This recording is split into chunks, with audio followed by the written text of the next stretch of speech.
En 1960, on s'est installé à Melle. Mes parents ont dit que je ne me plairais jamais à Melle parce que j'habitais Angers, bien sûr. Angers et Melle, ça ne fait pas pareil.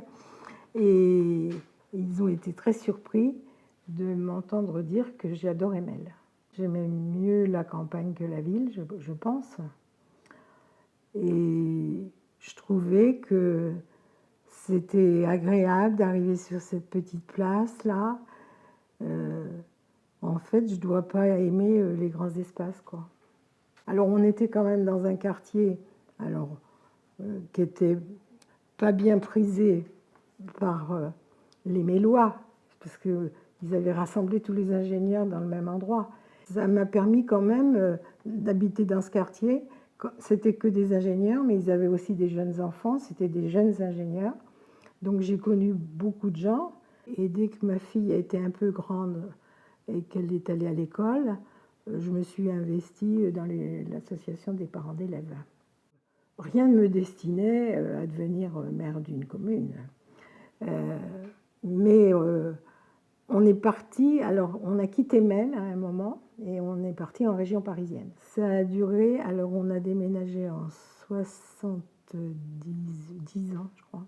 Et on est revenu en 88 à Melle. Le maire de l'époque, il s'appelait Émile Mémin.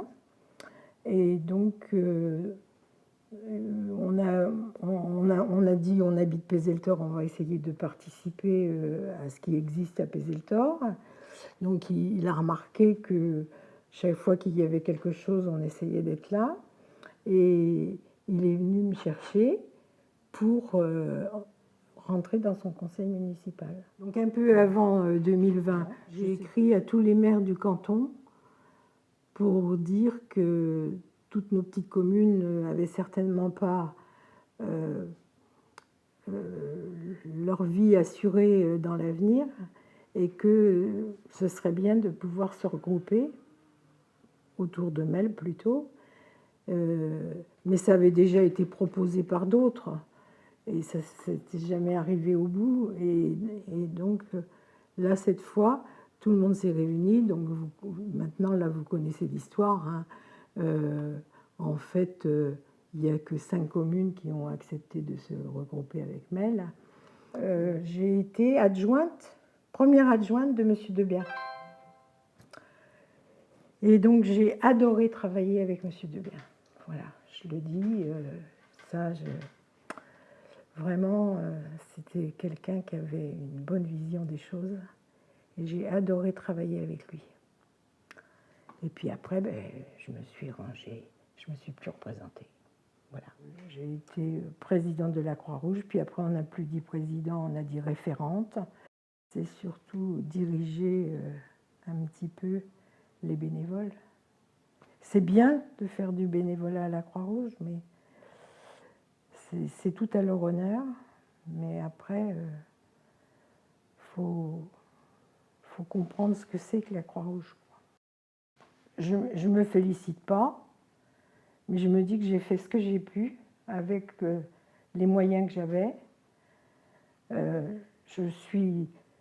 Monsieur Mémin, lui, il avait fait la salle des fêtes, c'était bien. Moi, je l'ai rénovée et je la trouve superbe. Et tout le monde la trouve superbe. Et je suis contente de l'avoir fait.